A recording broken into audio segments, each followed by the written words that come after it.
नबी के द्वारा। अभी अभी शाऊल के साथ उसे इंट्रोड्यूस किया गया है एक वर्शिपर के तौर के ऊपर। और अब एक लड़ाई आती है, सारे शाऊल सेना डरी हुई है। दाऊद का पिता उसे वापस भेजता है, घर से जा और कुछ खाना लेके जा और हालचाल पूछ के आ। और दाऊद आता है और लोग कहते हैं कि जो उसे मारेगा बहुत पैसा मिलेगा,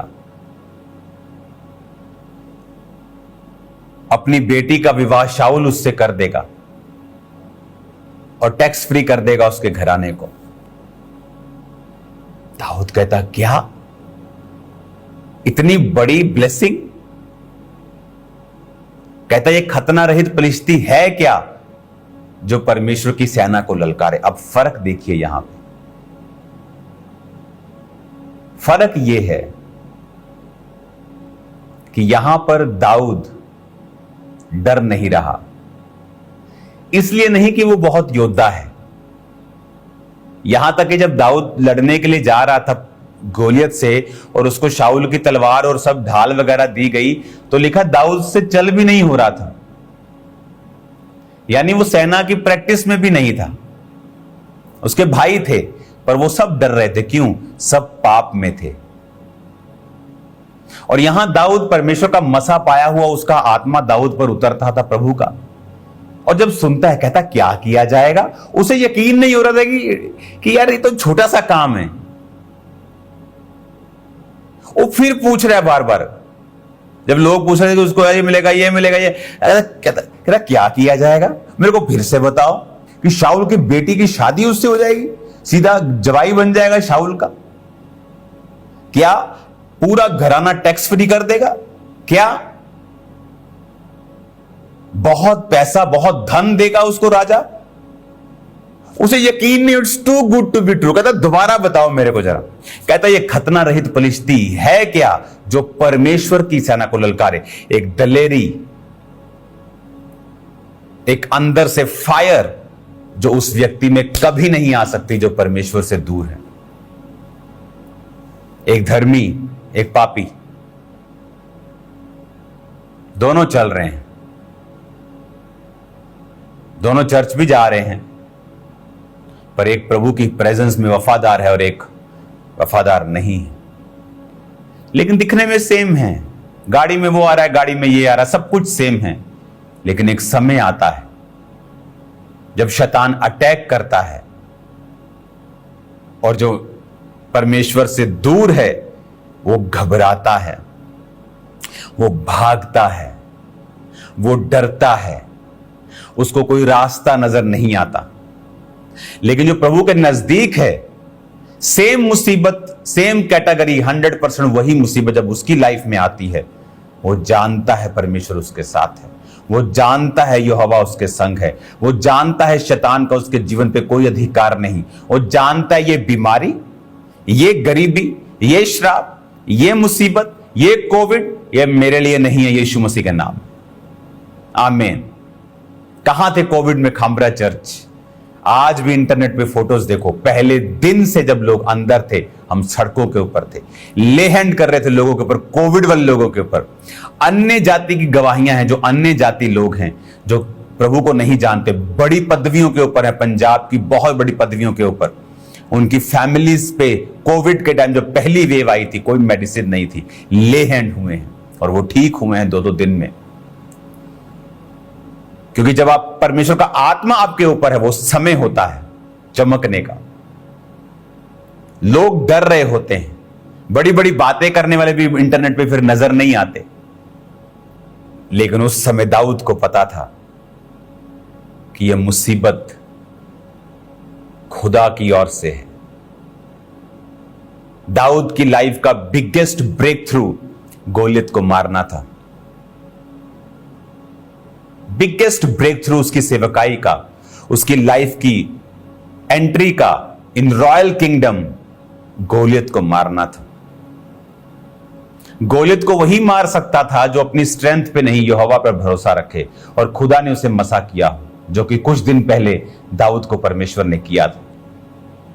और उसी को मसा किया जा सकता है जो प्रभु के साथ एक समय, लंबे समय तक वफादार रहा, जो कि दाऊद था और उसके भाई नहीं थे। अब जब एक विश्वासी की जिंदगी में मुसीबत आती है, हो सकता कुछ देर के लिए वो डर जाए। एलिया भी डर गया था। इजाबेल कहती है आज तेरा सिर धड़ से मैं शाम तक की अलग कर दूंगी। लिखा एलिया भागा। वो एलिया जिसने 800 कितने नबियों को मार दिया, बाल के और अशेरा के कितने नबियों को मारा, लेकिन वो डर गया। हो सकता है धर्मी भी डर जाए, लेकिन सडनली वो कम बैक करता है क्योंकि परमेश्वर का आत्मा उसके ऊपर। लेकिन एक अनफेथफुल, एक बेवफा आदमी जो खुदा से बेवफा है, वो वापसी नहीं कर सकता। वो मुसीबत उसको पता है, उसको झाड़ेगी, उसको छांटेगी, उसको खत्म कर देगी। कितना जरूरी है खुदा के साथ फेथफुल रहना। हालेलुया। और यहां पर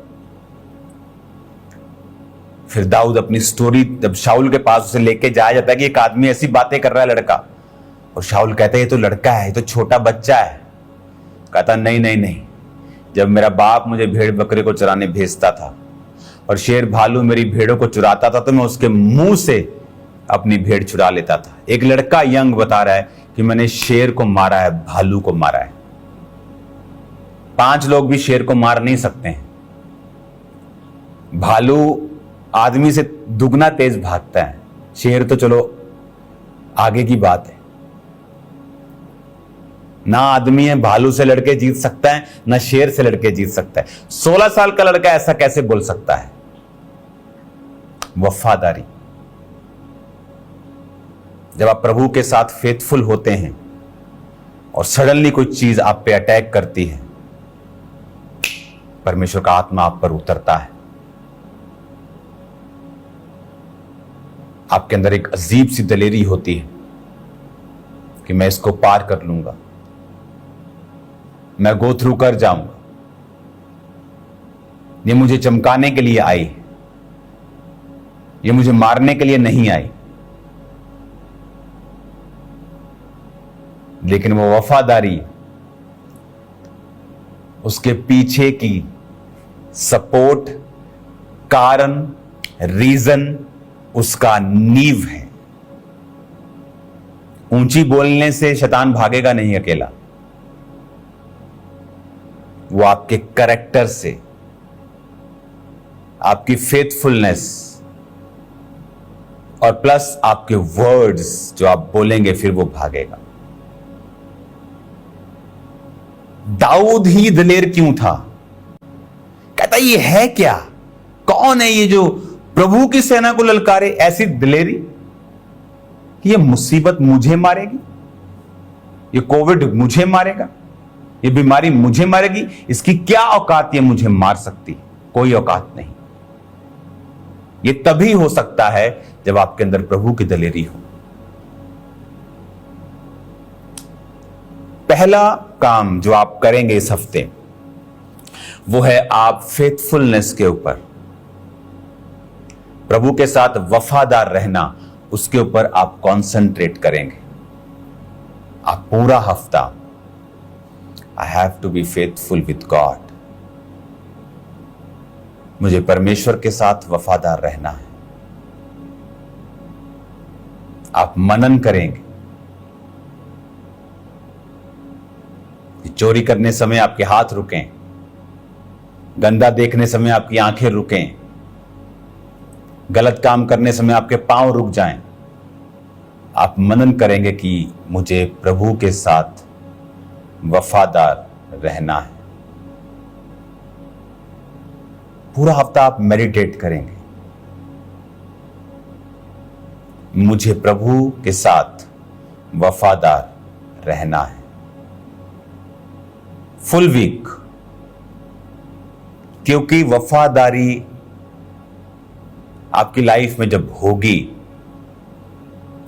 वही तेल को, वही अभिषेक को पैदा करेगी। जब अभिषेक होगा तो दलेरी होगी, जब दलेरी होगी शैतान आप पर काम नहीं कर पाएगा। तो अगले हफ्ते से जो टीचिंग सीरीज स्टार्ट होगी और आप एक वंडरफुल ब्लेसिंग को अगले हफ्ते देखने वाले हैं। वंडरफुल ब्लेसिंग, आपका दिल गदगद हो जाएगा। सरप्राइज है आप लोगों के लिए। तो अगले हफ्ते प्रभु भोज भी होगा, सरप्राइज भी होगा। अगस्त का महीना एक ग्लोरियस शुरुआत को लेके आएगा हमारी लाइफ में, जो हमने पहले कभी नहीं देखी।